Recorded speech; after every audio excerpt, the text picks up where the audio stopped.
Et bonjour à tous, ici Cal, bienvenue sur cette nouvelle vidéo dédiée à la saga Final Fantasy. Aujourd'hui, on revient sur la compilation de Final Fantasy VII. Il y a à peu près une semaine ou deux, je vous avais mis un petit sondage sur l'onglet communauté et je vous avais demandé de choisir entre Zack, Aerith et Sephiroth pour la première vidéo. Et Zack a été choisi à 52%. On voit l'engouement, on voit l'intérêt que vous avez à comprendre ce personnage. Quand j'ai fait ce sondage, en fait, c'était pour vous dire, je vais parler de ce personnage dans le remake. Beaucoup d'entre vous ont compris que j'allais expliquer ou raconter l'histoire de ce personnage. Ce n'est pas le cas, car, par exemple, pour Zack, faire une bête vidéo histoire ne m'intéresse pas. Dans le sens où, je vais déjà la raconter dans la jeunesse de Final Fantasy VII, tout simplement, et ça va faire doublon. Mais bon, je vois l'engouement qu'il y a pour le personnage de Zack de Final Fantasy VII et je vais pas vous mentir, ça me fait extrêmement plaisir. Zack, c'est mon personnage préféré dans la compilation de Final Fantasy VII. Je sais, il y en a beaucoup qui vont me dire « Ouais, mais non, ton personnage préféré, c'est Sephiroth ». Non, on va remettre les choses en place. Normalement, si vous suivez ma chaîne, vous savez que c'est Zack. Mais je suis un fanboy de Sephiroth. C'est pas la même chose. Sephiroth est seulement trop stylé. Mais comme je l'avais dit dans une de mes vidéos, Sephiroth n'est pas mon antagoniste préféré. Je suis fanboy, ça ne s'explique pas. Car si on doit aller vers des antagonistes de la saga Final Fantasy, il y a des personnages qui sont mieux travaillés que Sephiroth.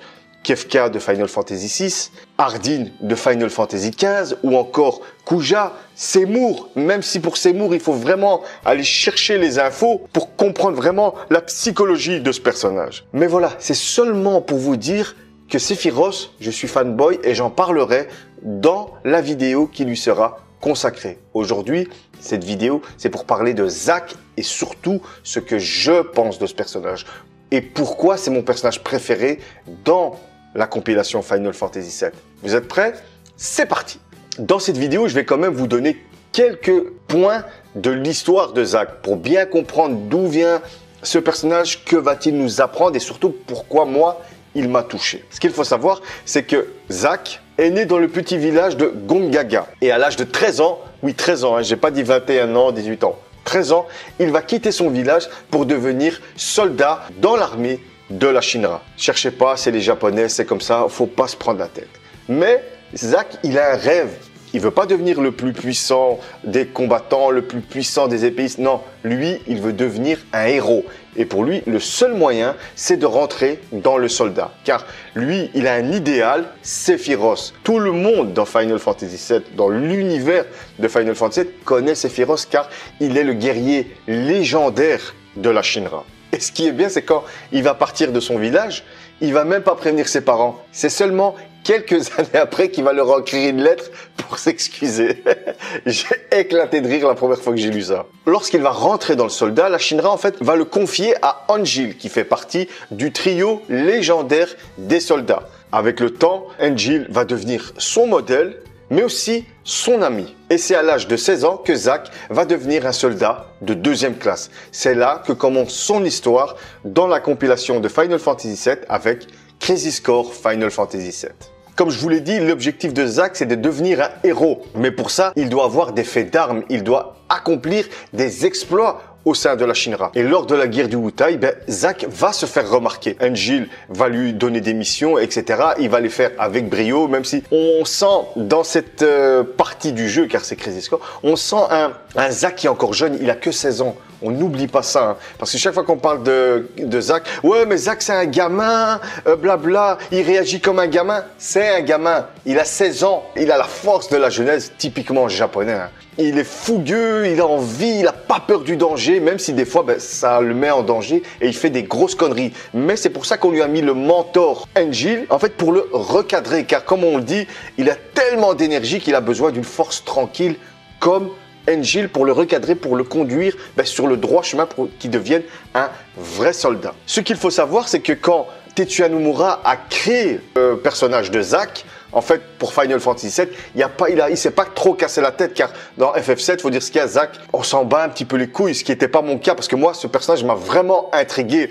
La plupart des personnes, quand ils ont vu Zack dans Final Fantasy VII, ils disent « Ouh, c'est qui ce type? Nous, on veut voir Cloud, blabla. » Moi, non, ça m'a beaucoup intrigué. C'est pour ça que quand Crisis Core est sorti à l'époque, moi, j'étais trop content parce que j'allais en découvrir plus sur ce personnage. Tetsuya Nomura, quand il a créé le personnage de Zack, mais surtout le développer, mais en fait, il s'est dit, je vais lui donner à peu près la même personnalité que Tidus.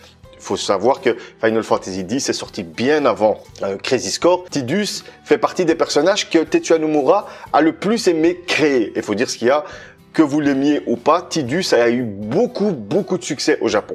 C'est pour ça que quand Tetsuya Nomura a créé le personnage de Zack, il s'est un peu inspiré de la personnalité et surtout du développement de Tidus. Que vous n'aimiez ou pas, c'est pas la question. On s'en fout. Moi, Tidus, je le kiffe. Et c'est d'un côté, je comprends pourquoi aussi j'ai aimé la personnalité de Zack dans Final Fantasy VII Crisis Core. Car ces deux gamins, n'oublions pas que à la base, Tidus, c'est un gamin de 17 ans. Zack, il a 16 ans. Et eux deux, ils sont fougueux. Eux deux, ils ont envie de prouver des choses. Car Tidus, il veut prouver au monde entier, mais surtout à Jecht, qu'il peut être meilleur que son père, qu'il peut être un meilleur joueur de blitzball, alors que Zack, lui, il veut devenir un héros, mais pour devenir un héros, il doit prouver qu'il est capable d'accomplir des exploits, d'accomplir des missions dangereuses. C'est pour ça que lorsque commencent leurs jeux respectifs, Crisis Core et Final Fantasy X, on nous montre bien que ces deux gamins, que ces deux petites bombes à retardement, plein d'énergie, ils font n'importe quoi, pour plus tard justifier une évolution dans leur caractère, dans leur personnalité. Dans Final Fantasy X, Tidus, il a un mentor lui aussi. Vu que Jecht a disparu, son mentor c'est Auron. Mais le mentor de Zack et Jill, on va dire que c'est quelqu'un de réservé, de droit, comme un Auron dans Final Fantasy X. Ils sont vraiment portés sur l'honneur, ils sont là pour montrer le chemin aux héros et au fil du temps, leur faire comprendre que devenir un héros ou devenir adulte, c'est bien plus compliqué qu'on ne le pense. Et c'est pour ça que j'ai adoré le personnage de Zack. Plus on avance dans l'histoire, plus Zack se fait des désillusions. Il comprend que la Shinra, à la fin, c'est des pourris. Il comprend que devenir un héros, c'est beaucoup plus difficile. Et c'est pas en faisant des combats, en accomplissant des missions qu'il va devenir un vrai héros aux yeux des gens. Lui, il l'a tellement bien fait dans Final Fantasy VII Crisis Core que j'en ai la chair de poule rien que vous en parler. C'est que il va se sacrifier. Il va se sacrifier à la fin. Zack, il meurt pour sauver son pote. Et j'aime bien la phrase de fin. À la fin, il te dit « Est-ce que je suis un héros pour vous ?» Moi, à la fin, j'étais tellement dedans. Oui, Zack, tu es mon héros, oui. Car le gars, il s'est sacrifié. On ne peut pas être plus un héros, surtout dans la mentalité japonaise. Un héros, ça se sacrifie à la fin pour le bien commun, pour accomplir sa mission. Mais c'est vraiment pour vous faire comprendre les choses dans ce build-up qui est la création d'un personnage, la création d'une personnalité. Ce n'est pas, tu prends le Zack de Crisis Core au début et à la fin de Crisis Core, les deux personnages ne sont pas les mêmes. Ok, ils sont enjoués, c'est sa personnalité d'être enjoué, d'être positive, mais comme Tidus, Zack se prend une claque de maturité, car il va découvrir la réalité de la vie avec les mensonges de la Shinra, les plans de Sephiroth, Genesis, la transformation de son ami Angel en monstre, etc., etc. Mais tout ça, pour l'histoire, j'en reviendrai dans la genèse de Final Fantasy VII. Moi, j'ai vraiment envie de vous faire comprendre pourquoi j'aime ce personnage et pourquoi il est important. Ensuite, je vous ai parlé de son développement au niveau personnalité, mais il y a aussi sa romance avec Iris. Et moi, je ne vais pas vous mentir. N'oublions pas, comme je l'ai dit, c'est des jeunes, ils sont jeunes. Il n'a que 16 ans au début de Crisis Core. C'est encore un gamin. Et c'est là ce qui m'a touché dans Crisis Core, c'est cette relation amoureuse qu'il a avec Iris. Et c'est juste magnifiquement écrit. Et à ce niveau-là, Square Enix, ils n'ont pas fait de la merde, car cette romance, elle est à la fois passionnée, à la fois tendre, mais calme, tu vois, discrète, car c'est un amour naissant entre deux adolescents qui est juste génial. J'ai adoré faire cette petite quête là pour lui construire son chariot, ou quand Zack il lui a acheté son ruban. Ce ruban, c'est Iris dans Final Fantasy VII. On connaît tous ce ruban, et le fait de le voir que c'est Zack qui lui a offert, c'était juste génial. Et moi après on me dit ouais, mais la relation entre Cloud et Iris, elle est plus intense. S'il vous plaît, jouez à Crazy Score pour comprendre, ou aller regarder mon let's play. Car dans Final Fantasy VII, on n'a pas le temps de voir le couple Iris-Cloud. Déjà, c'est même pas mis en scène, on le voit pas. C'est sujet à interprétation dans Final Fantasy VII. Alors que dans Crazy Score, c'est du concret, on nous le montre. Après, c'est que mon avis. Donnez-moi vos avis dans les commentaires, on peut en discuter, mais il n'y a pas à chipoter. Moi, vous n'allez pas me faire changer d'avis. Il y a des choses comme ça, on peut en parler, mais vous pourrez me dire ce que vous voulez, ça ne va pas changer. Si aussi vous regardez mes vidéos, c'est aussi pour avoir mon avis. Et il y a cette romance, comme Yuna et Tidus. Moi, c'est mes deux romances préférées dans Final Fantasy. On va pas chipoter là-dessus. C'est clair, net et précis. Pour moi, Zack, c'est l'un des personnages de Final Fantasy qui a un des meilleurs développements. Après que vous soyez d'accord ou pas, chacun son avis. Je le respecte, mais respectez le mien aussi. Parce qu'il y a des fois dans des vidéos, quand je parle de Zack et de ce lien qu'il a avec Iris, il y en a qui m'insultent. Les gars, on parle d'un jeu vidéo, d'accord ? On va pas s'énerver pour ça. Cloud, Iris, Tifa, Zack, ils n'existent pas. On ne fait que discuter. C'est mon avis. Point barre. Il faut savoir qu'aussi pour Final Fantasy Crazy Score, le comédien de doublage de Zack est marié avec la comédienne de doublage de Iris. C'est pour ça que ça match tellement bien entre les deux personnages. Et il y a aussi après, ce que j'aime dans le personnage de Zack, comme je l'ai dit, c'est son évolution dans le jeu. Plus tu vas avancer dans le jeu, plus il va se rendre compte que la vie, en fait, c'est pas un jeu. Il y a des gens qui meurent. Il y a des catastrophes qui arrivent. Petit à petit, il va se lier d'amitié avec le légendaire Sephiroth, qui était son but dans la vie. Sephiroth, c'est le but de Zack dans le sens où, pour lui, Sephiroth, c'est un vrai héros. Mais dans sa conception du héros. Car après, il va découvrir que Sephiroth, il va péter un câble, il va devenir fou, il va commencer à tuer des gens. Et là, c'est la réalité qui vient lui donner à la gueule. On n'est pas là pour jouer. Et même ton modèle, c'est un enfoiré. Et on voit petit à petit ces désillusions chez Zack. Mais ce qui déchire, il accepte tout ça. Il est triste, hein, mais il accepte tout ça. Et à chaque fois, il remonte la pente.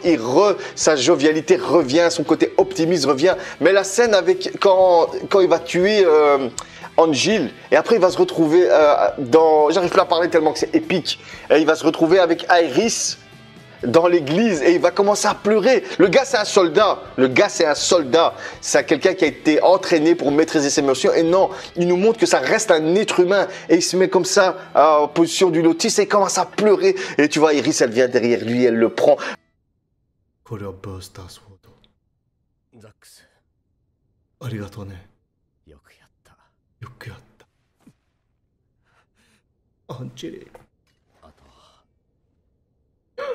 Oh putain, la prestation.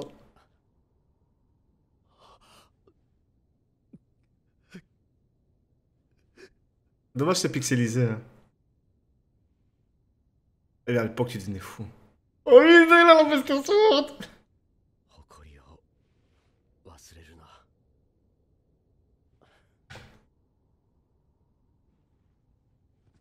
Oh putain, c'est trop. Angel. Oh putain.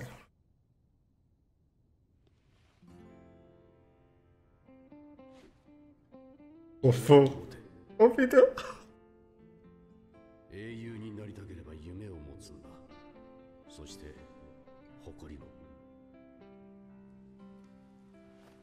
Stylé.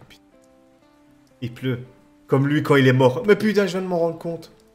Je viens de m'en rendre compte lui-même, quand il va mourir, ça va être sous la pluie. Trop fort. J'ai pas envie de voir la cinématique de fin. Putain, c'est stylé. Pas de la gueule. Zack.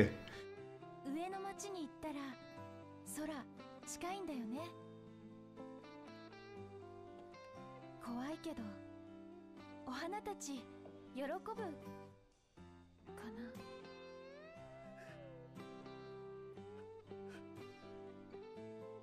Il est dégoûté, Msken, pauvre.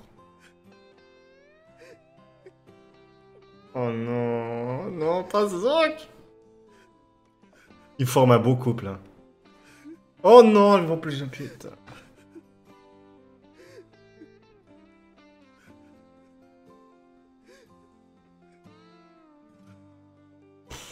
Quelle mise en scène, c'est trop stylé. Mais putain, ça déchire, ça déchire. Oh là là, qu'est-ce que c'est épique. Et n'oublions pas que Angel, son mentor, c'est lui qui a la Buster Sword. La Buster Sword n'appartient pas à Cloud, elle appartient à Angel à la base. Et Angel, ils lui ont donné, quand tu vois le trio des héros, mais ça je crois que je vais faire une vidéo spéciale pour les trios, le trio Angel, Genesis et Sephiroth. Il y en a beaucoup qui me la demandent, je vais la faire, je vous donnerai mon avis là-dessus. Mais juste pour revenir là-dessus, c'est Sephiroth, son costume il est unique, Genesis, son costume est unique, mais Angel, quand vous le voyez, il est habillé en soldat de première classe, il est habillé avec la tenue noire. Mais qu'est-ce qui rend Angel unique? C'est pas ses habits, c'est sa Buster Sword. Quand tu vois Angel et quand surtout tu apprends que c'est l'épée, la Buster Sword lui appartient, c'est là que est iconisé Angel. C'est là que tu nous rapportes cette puissance. Pourquoi? Parce que tu connais cette épée. Tu la connais, tu as joué à Final Fantasy VII. Tu sais qu'elle appartient à Cloud et après juste avant ça, elle appartenait à Zack. Et tu as ce personnage qui va faire hériter cette Buster Sword à travers les générations. Quand je dis génération, c'est Zack puis Cloud. Mais quand tu le vois, il a tellement de respect pour cette épée qu'il ne l'utilise même pas. Il a peur de l'émousser, il a peur de l'abîmer tellement qu'elle représente le côté honneur du soldat. Et à chaque fois qu'il en parle à Zack, on a une belle leçon de vie, tu vois.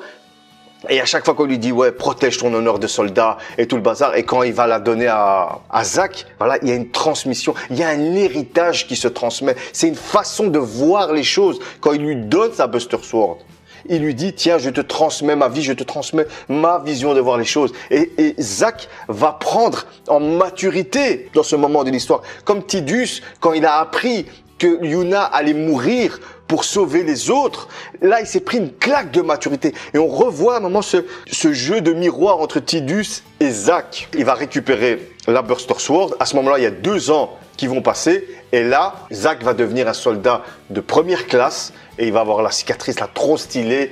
Et s'il vous plaît, les gens, allez, même si vous n'aimez pas Zack, je peux vous comprendre. Chacun son truc.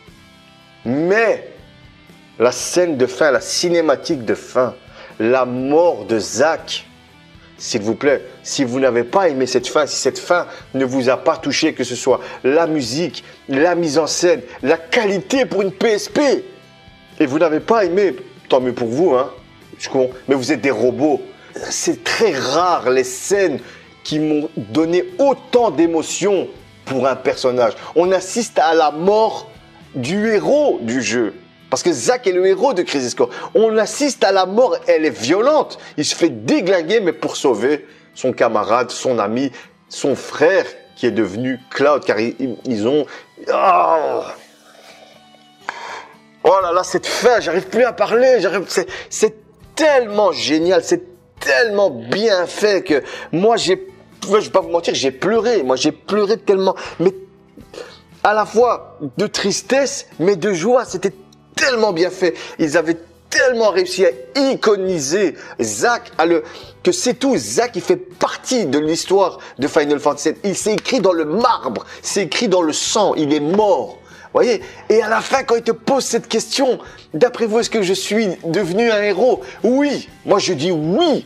Oui, parce que si c'est pour seulement voir Zack comme c'est un petit bouffon, c'est un petit blague, c'est un con à la télé, et que vous n'avez pas regardé son histoire, vous n'avez pas compris son build-up, vous n'avez pas compris cette évolution du personnage, je peux rien faire pour vous.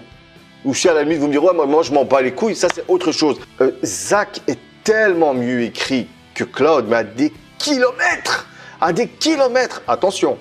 Après maintenant, Cloud, on va le voir dans le remake.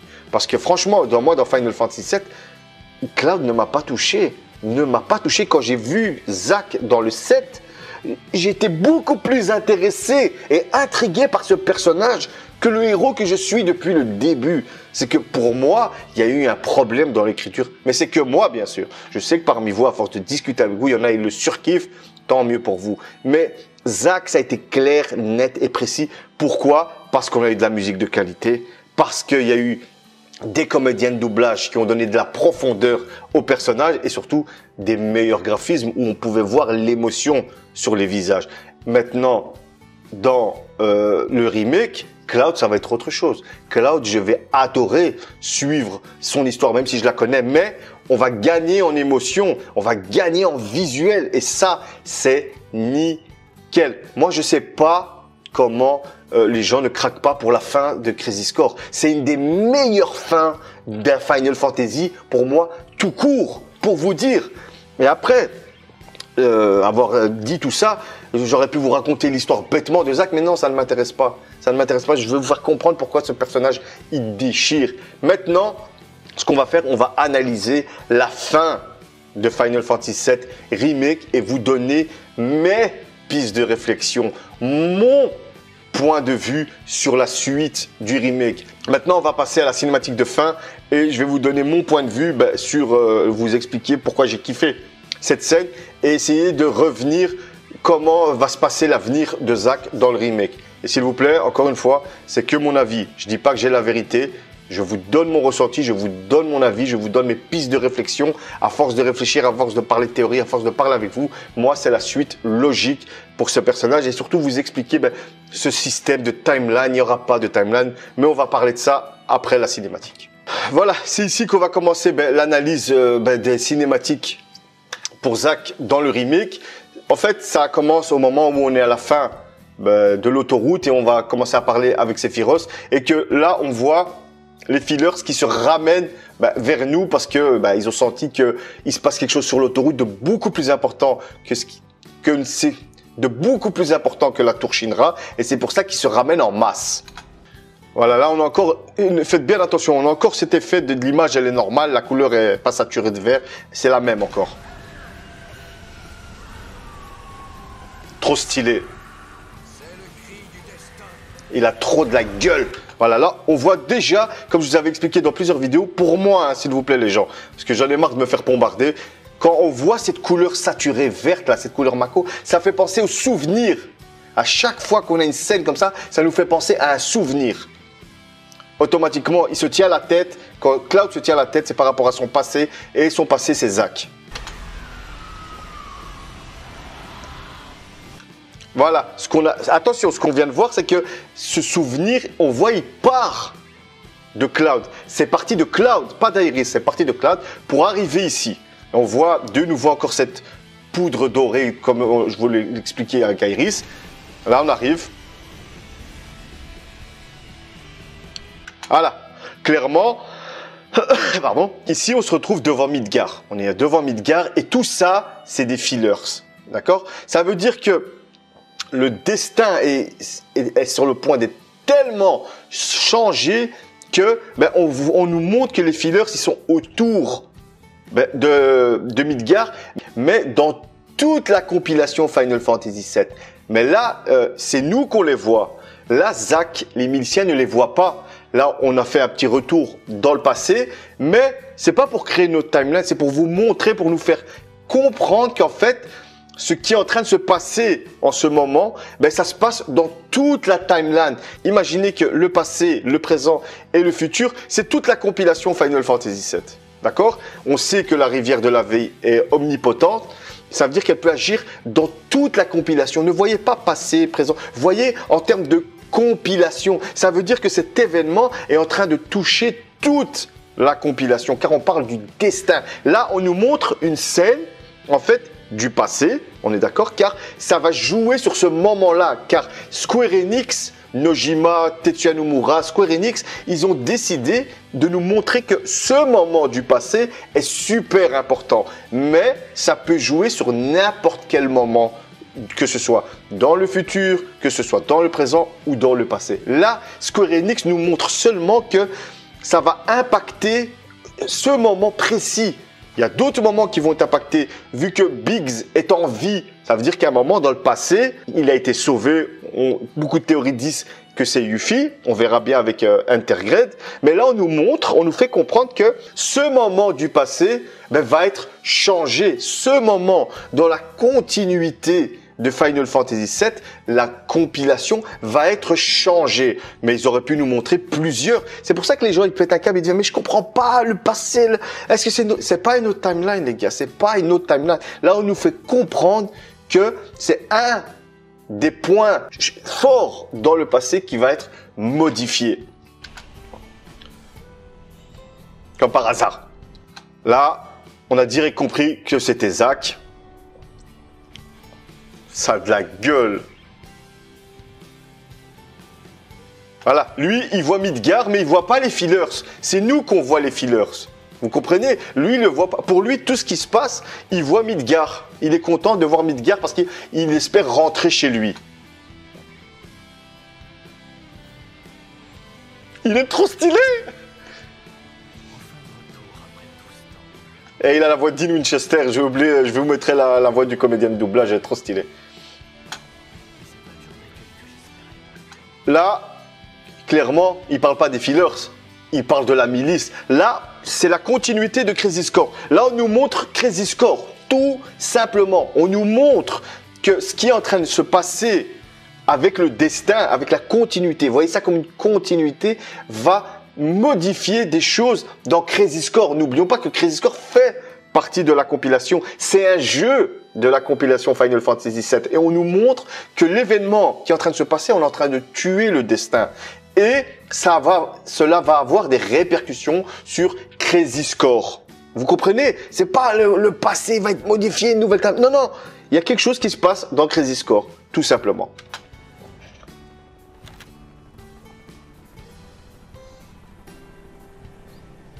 Là, on se rappelle très bien de la scène de Crisis Core, c'est normal. Sauf que là, on nous montre quoi? Il y a des fillers. D'accord? N'oublions pas que dans toute la continuité de Final Fantasy VII, dans toute la compilation, à chaque jeu, voyez ça comme des jeux. Voilà. À chaque jeu, les fillers sont là pour empêcher que quelque chose se modifie. C'est une scène importante dans Final Fantasy VII. La mort de Zack, c'est un point hyper important. Les fillers doivent être là, car Zack doit mourir dans la compilation de Final Fantasy VII. C'est pour ça qu'ils sont là, pour que Zack ne puisse pas gagner leur combat. Et là, c'est la continuité normale. Les fillers sont là pour permettre à la milice de gagner. On voit bien, ils tournent autour de la milice, comme si c'était pour les protéger. Ils ne tournent pas autour de Zack, comme Aerith au début du remake. Non, non, ils sont autour de la milice pour que Zack ne puisse pas tous les tuer. N'oublions pas que... Ouais, mais je verrai après. Continue. Voilà, là on nous fait comprendre que le destin, il est avec la milice. Il est avec la Shinra.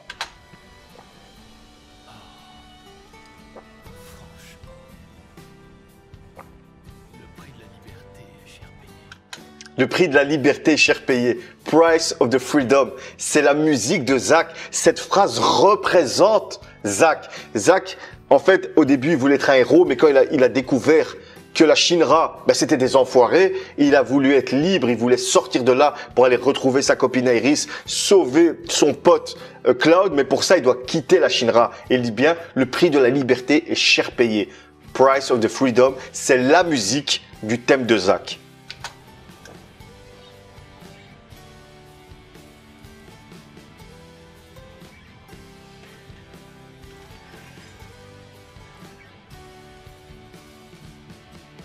C'est trop stylé. Je peux pas me passer de cette scène, de ce jeu, hein, ce remake. Hein. Là, clairement, on nous fait, ceux qui connaissent la Crisis Core, Angel. C'est ce que lui a transmis Angel.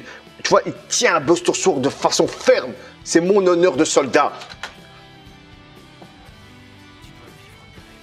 Vivre tes rêves. C'est quoi le rêve de Zack? Devenir un héros.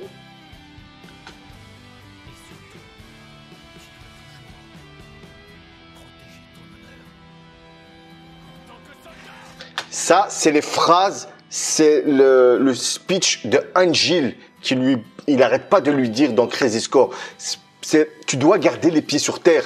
Et en faisant quoi? Tu dois garder ton honneur. Le fait de garder ton honneur en tant que soldat te permet de ne pas tomber dans le meurtre, de devenir un salopard, de devenir un tyran. Non, en protégeant ton honneur de soldat, tu protèges ton rêve et ton venir, c'est de devenir un héros. Et un héros, c'est pas un enfoiré. Et c'est ça, cette phrase, c'est ça qui est important. Cette phrase, elle caractérise tout de Zack. C'est encore une question de transmission. Clairement, Engie lui a transmis la Buster Sword. C'est un élément physique, mais lui aussi transmis une façon de voir les choses. Un Nindo, une façon de vivre ta vie. Tu veux devenir un héros? Ok, mais tu dois protéger tes rêves et tu dois surtout protéger ton honneur de soldat. Car Zack, quand il pense soldat, il pense pas Shinra, lui. Il pense héros, il pense Angel, il pense le héros légendaire de Sephiroth à l'époque, avant qu'il ne vrille. Vous comprenez? C'est pour ça que c'est super important. Moctazo, ça c'est une des phrases de Zack dans Crazy Score. À chaque fois qu'il attaque un combat, il dit ça. Là, c'est très important. On voit qui? On voit Aeris. D'accord? Je vous ai dit tout à l'heure, l'image, elle est partie de Cloud. Parce que c'était... Là, on voit, c'est Aeris. Pourquoi on voit Aeris? On voit clairement cette poudre dorée. C'est Aeris qui ouvre le portail, qui change la nature du portail. Voilà. Elle transforme ça en portail de lumière pour rendre ça comme si c'était bon. C'est comme si Square Enix nous disait ce que je suis en train de faire, c'est quelque chose de bien. Vous comprenez ce que je veux dire? C'est que mon interprétation, s'il vous plaît. Là, on arrive à la nouvelle partie. On a tué le destin qui a été choisi par Square Enix car tout le monde connaît cette scène. Tout le monde a joué à Crazy Score. Ils auraient pu mettre Before Crisis, mais personne n'a joué à Before Crisis à part les Japonais. Vous comprenez? C'est pour ça qu'ils nous mettent cette scène forte pour nous faire comprendre qu'il y a eu quelque chose qui a changé dans le passé. Ils sont où les fillers? Ils ont disparu. Normalement, cet hélicoptère, il ne doit pas être écrasé. Tous ces soldats ne doivent pas être à terre. Une bonne partie est à terre, ils sont morts, il les a tués. Mais non, là, on nous montre qu'il a gagné. Arrêtez, s'il vous plaît. Il est debout, le mec. Mais qu'est-ce que vous voulez de plus? Voilà. Là, ça fait partie de mes théories de foufou. On voit Stamp, on est d'accord. Et on voit ici original. Dans le sens où ce qui est en train de se passer, maintenant que j'ai toutes ces infos, maintenant que j'ai gambergé à ça, toutes ces infos, maintenant c'est ça la version originale. Maintenant, on part de ce point pour faire le remake. N'oublions pas, s'il vous plaît, que le remake est un nouveau jeu. Ce n'est pas Final Fantasy VII. Vous comprenez? Là, maintenant, tous les événements de Final Fantasy VII Remake partent de cet événement-là. C'est pour ça qu'on nous montre, Tetsuya nous montre, avec Nojima qui fait l'histoire aussi, que voilà, maintenant, on est dans l'originalité de Final Fantasy VII Remake. On a un nouveau stamp qu'on ne connaît pas dans le remake. Pourquoi? Parce que moi, on me dit que, moi, je comprends que ce stamp, en fait, c'est l'original, ok? C'est l'original de ce moment-là. Il va être changé, il va être redessiné par, pour moi, c'est Zack. Dans Crazy Score, Angel, il a une phrase pour décrire Zack. Il l'appelle le petit chiot. Vous vivez seul dans ce village?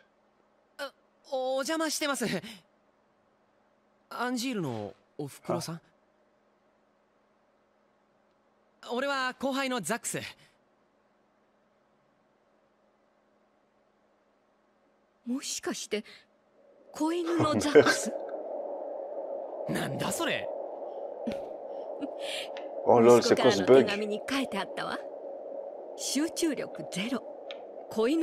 Oh, le bug graphique, là, ça va pas, ça.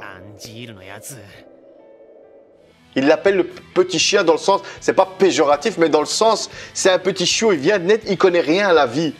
On nous montre un chiot, là, et le chiot représente Zack. Vous comprenez? Et là, c'est original, c'est que maintenant, on a une base pour partir avec le remake. Maintenant, toute l'histoire du remake va être ancrée à travers cette nouvelle originalité. Mais, pas de Final Fantasy VII, de remake. Là, on nous montre le remake. Final Fantasy VII n'a rien à voir avec ce jeu.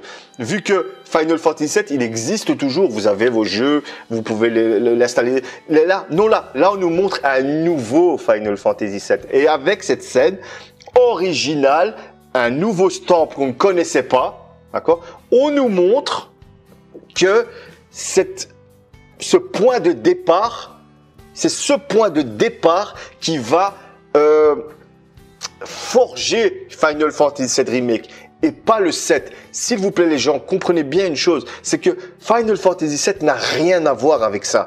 À ce moment-là, au moment où les fillers ont été tués, c'est-à-dire les destins a été changé, ça veut dire qu'à ce moment, on n'est plus dans Final Fantasy VII. Au départ, la cinématique qu'on a vue avec Zack au moment il allait s'apprêter au combat, là c'est toujours Final Fantasy VII.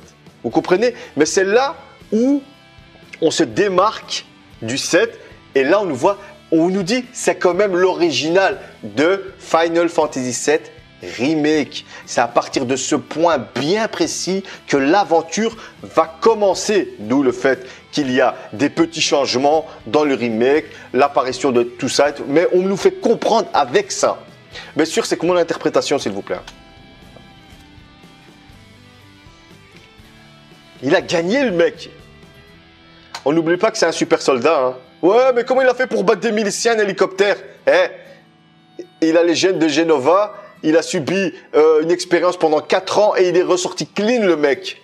Vous comprenez? Là, Zack, il n'est pas au niveau de Sephiroth, mais je vais pas dire qu'il le tue, hein, c'est pas possible, surtout le Sephiroth qu'on découvre dans le jeu. Mais là, Zack, c'est un monstre de puissance. C'est ça qu'on nous fait comprendre. Il a réussi à tous les battre. N'oubliez pas qu'à la base, il est injecté de Mako pour devenir un soldat, mais après on lui a donné les cellules de Genova. Et il est devenu surpuissant. Il a gagné.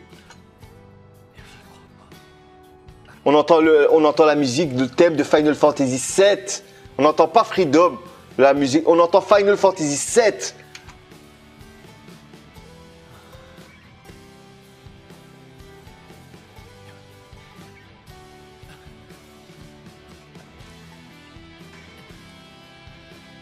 Ah, on nous montre le soldat, le héros. Voilà, c'est ça que représente ce ceinturon, le héros.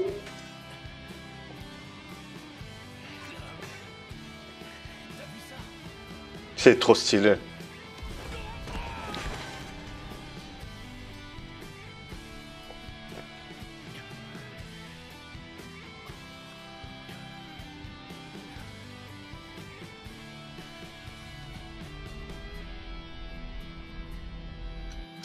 Là, on nous montre clairement, on aurait pu prendre n'importe quel moment du passé ou du futur. Là, on nous fait comprendre que le destin a explosé. On voit ça.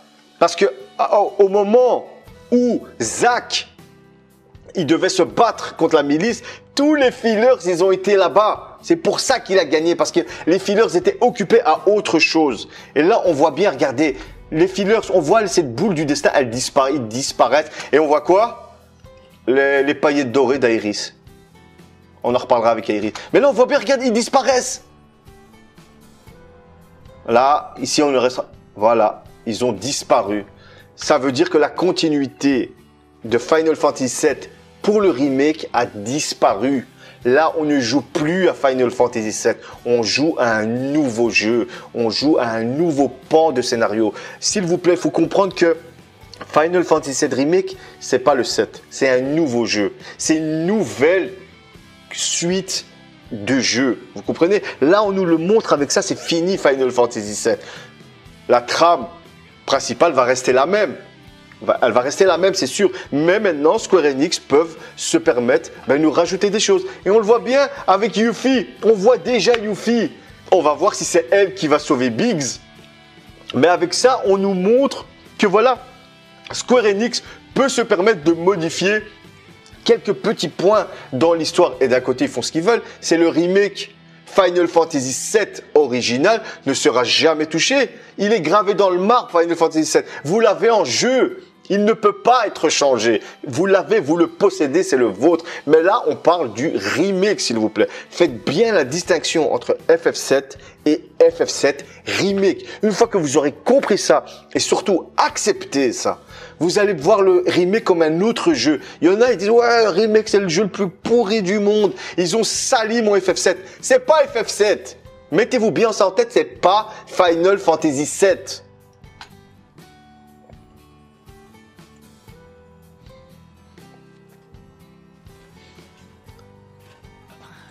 On voit bien cette poudre dorée, tu vois, on la voit. Voilà, maintenant les fillers ne sont plus là. Parce que les gens, en fait, quand ils vont ça, ils ont vu la compilation Final Fantasy VII, une ligne temporelle.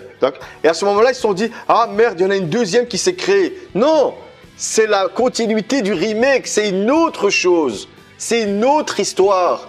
Il ne faut plus prendre la compilation de Final Fantasy VII. C'est autre chose. Là, on est dans la compilation du remake. La compilation de Final Fantasy VII, Crisis Core, Before Crisis, Final Fantasy VII, Advent Children, Dirge of Cerberus. C'est bon tout ça. C'est la compilation de Final Fantasy VII.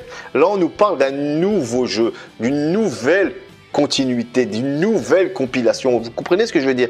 Et c'est l'idéal pour faire du pognon. N'oubliez FF7. Oubliez-le.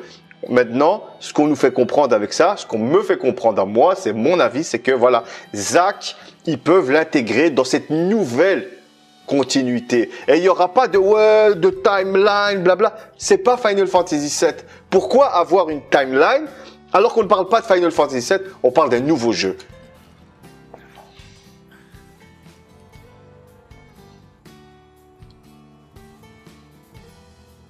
Rien n'empêche à Square de créer un nouveau scénario pour Zack, lui donner une nouvelle intrigue. Ça n'a pas existé, c'est un nouveau jeu. On se retrouve à la fin maintenant. Le gant. Biggs est en vie. C'est plus Final Fantasy VII. Arrêtez, ce n'est plus Final Fantasy VII. Biggs est en vie.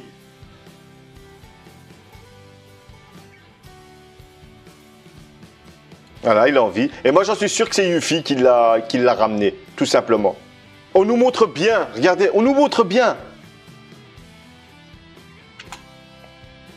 Regardez.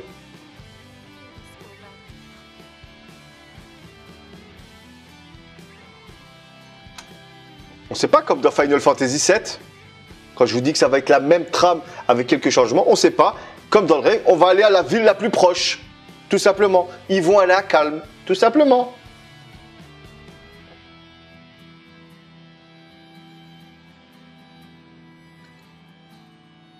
On nous montre que le fil conducteur, c'est Sephiroth. Dans Final Fantasy VII, c'est aussi Sephiroth. On nous le montre, c'est la même chose. C'est quand même Sephiroth, le fil conducteur. C'est Final Fantasy VII. C'est la même histoire, mais sauf qu'elle va être un peu modifiée pour le remake, c'est tout. Mais c'est la même histoire. Regardez, ça fait un peu fillers comme ça, tu vois.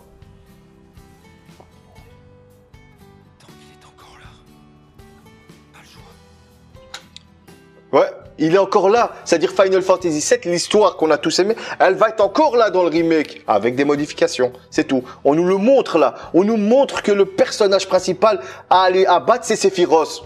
Comme dans le 7. Mais tu l'as vaincu, non? Tais-toi, purée. Voilà. On nous fait comprendre que l'aventure va continuer. La pluie, c'est clairement pour nous refaire penser à Iris et la mort de Zack, ça c'est sûr et certain.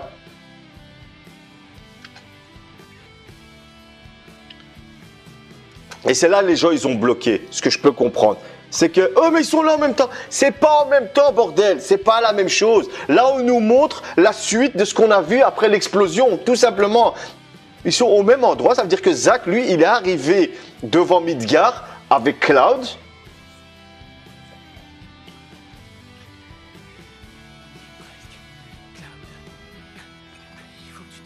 C'est stylé de dingue. Voilà, on les voit devant Midgar. C'est le début de la nouvelle histoire de Zack à Midgar. Normalement, lui doit être mort.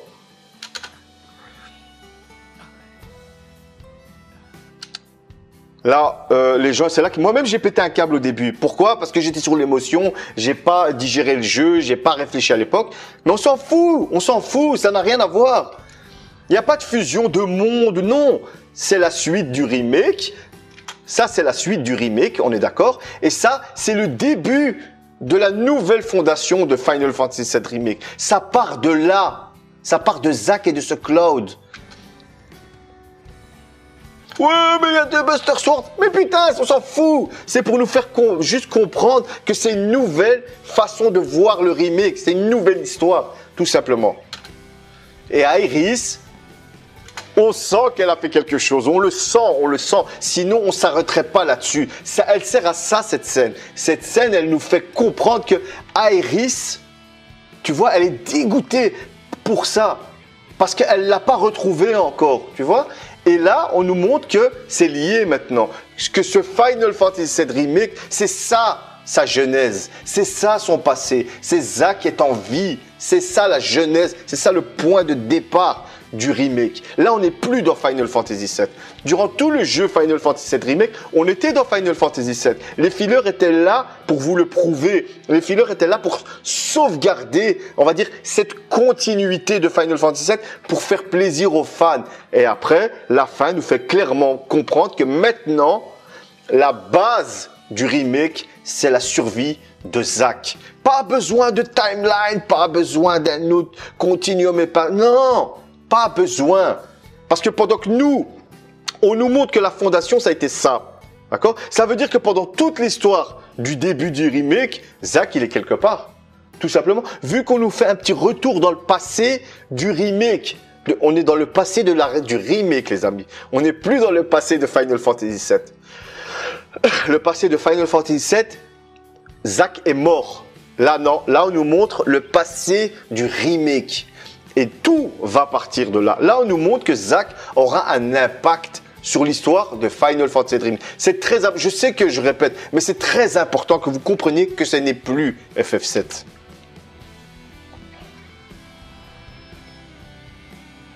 Voilà, et juste pour montrer que Zack, il est quelque part. On ne sait pas où il est. Il a déposé Cloud quelque part à Midgar. Il lui a donné la Buster Sword. Tiens, c'est mon héritage.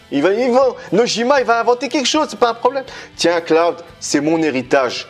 Tiens, l'épée, c'est qu'un symbole physique. Mais le plus important, c'est que Cloud est l'héritage de Zack. Zack a compris ce que lui a enseigné Angel. Ça veut dire qu'il n'a plus besoin de la Buster Sword. Il n'a plus besoin de connaître son chemin. Pourquoi? Parce qu'il le connaît. Il connaît son objectif. Il sait c'est quoi devenir un héros et il sait ce qu'il doit faire parce que lui, maintenant, il a toutes les infos sur la Shinra. Vous comprenez? Alors que Cloud, lui, il est tout bousillé. Non, toi, tu en as besoin. Je te lègue cet héritage. Je te lègue cette façon de voir les choses. Et avec cette épée, tu vas comprendre c'est quoi ta destinée. Tout simplement. Et Zack, il part, il fait son chemin quelque part. Et là, on voit Aeris. La pluie, ça représente la fin de Crazy Score quand elle est comme ça dans... Voilà, tout simplement. Pour l'instant, c'est toutes les explications que j'ai sur Zack. Voilà, j'espère que cette vidéo elle vous a plu. Et encore une fois, c'est que mon avis. Vous avez le droit de pas être d'accord, bien entendu. C'est le but de ma chaîne aussi, c'est de discuter avec vous. Sauf que moi, je fais des vidéos et que je donne mon avis et que ça se propage à travers vos commentaires, à travers les personnes qui regardent la vidéo. Mais votre avis est aussi important que le mien. Mais tout ce que je vous demande, c'est de respecter mes choix et lorsque vous allez me donner vos théories, ou vous allez me dire « Cal, je suis pas d'accord avec toi », dites-le avec le respect. 90% des gens, ça se passe à merveille. Ne vous inquiétez pas, je sais que vous êtes bienveillants. Mais voilà, il y a quand même une partie qui commence à manquer de respect et ça va pas. On ne fait que des vidéos. Mais d'un côté... Tant pis pour vous, si vous ne savez pas discuter, si vous ne savez pas ouvrir vos yeux, ouvrir votre esprit à la critique ou le fait que les gens ont d'autres avis que les vôtres. Mais arrêtez de lancer des commentaires alors. Parce que moi, je veux discuter avec des gens qui ont des arguments. Si après, moi, je tombe sur un mec, ouais, tu me racontes n'importe quoi, t'as pas d'arguments, parce que ça, le gars, il me donne des arguments. Il va pas me faire changer d'avis, mais c'est intéressant de confronter les points de vue. C'est ça qui nous rend plus forts, c'est ça qui va nous faire évoluer. C'est le fait d'accepter la critique, d'accepter la différence des autres et le point de vue surtout. Encore une fois, j'ai pris mon pied à faire les vidéos sur le Final Fantasy VII Remake. Ce jeu me passionne. Rien que le fait que d'en parler, ça me rend heureux. Mettez des commentaires, laissez un pouce bleu et partagez la vidéo en masse. Encore 200 et on est 3000 abonnés. La communauté grandit de plus en plus et ça fait plaisir. Mille merci. Je vous dis à une prochaine fois pour une autre vidéo sur Final Fantasy et ce sera Iris. Ciao!